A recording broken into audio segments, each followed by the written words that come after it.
boqor Faysal Cismaan Faarax oo ka mid ah madax dhaqameedka reer Somaliland ayaa ka hadlay shirkii ku soo dhamaaday magaalada Addis Ababa waxaan u tilmaamay shirkan iyo saameynta uu ku yeelan karo Soomaalida deegaanada kala duwan dega ummadda Soomaaliyeed waxaan leeyahay marka cid dibadda inaga timaado ajaanib sida Kenya oo kale dhul ummadda Soomaaliyeed leedahay ay ku qabsato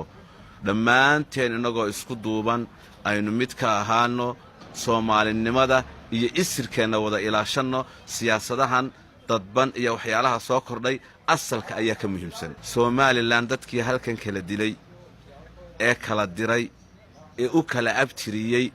ee iska hor keenay inay maantana u aqli dhaansadaan inay kilinka shanaad oo walaala ah kala diraan oo isku diraan oo iska hor keenaan oo u kala abtiriyaan waxaan leeyahay ummadda kilinka shanaad degan wada jirkiina wax wada lahaanshiyihiina midnimadiina Soomaalinimadiina qoomiyadiina idinkoo isku duuban ilaashada ha kala shirina ha kala faqina qoloqolaha noqonina kadir ahaan barnaamijka halka ka dhacay iyo shirka Addis Ababa ka socda ka dareenkayga iyo ka dadka aan ka soo jeedaba qayb kama nihin kama mid nihin wax kasta oo dadka kilinka lagu kala kaxaynayo raali kama nihin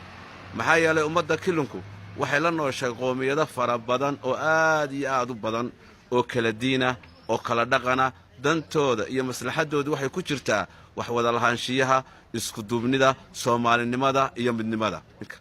waa shirkadana wax wada lahaanshiyaha Soomaalida waa shirkadana inaynu qoomiyad midaysan oo mid aan noqono Itoobiya qayb ka noqono waxaan leeyahay hayeelina qayba ka ahaanina ambaareeya dhaleeceeya go'aanada ka soo baxayna qaybna kama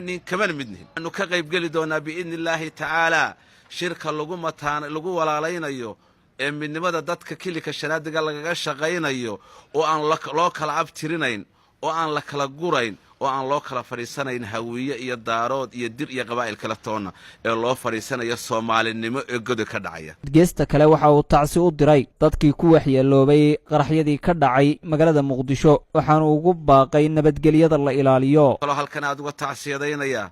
dadkii ku dhintay qaraxyadii ugu dambeeyay magaalada Muqdisho waxaan leeyahay dadka dhaawaca Ilaahay ha u boogadhayo ha ka bogsadeen Ilaahay caafimaad sare ha siiyo ummadda Soomaaliyeed meel kasto ay joogto waxaan leeyahay masaajidada ha laga duceeyo salaada qunuudaha ha la tukado marka la tukanayo Muqdisho ha loo duceeyo in qaraxa Ilaahay ka joojiyo ha loogu duceeyo inay nabadgelyo hesho ha loogu duceeyo hana laga shaqeeyo wixii ay Soomaali meel kasto ay joogto nabadgelyo ku helay Ali Maxamed Jaamac Ali Fahad Sab TV Hargeysa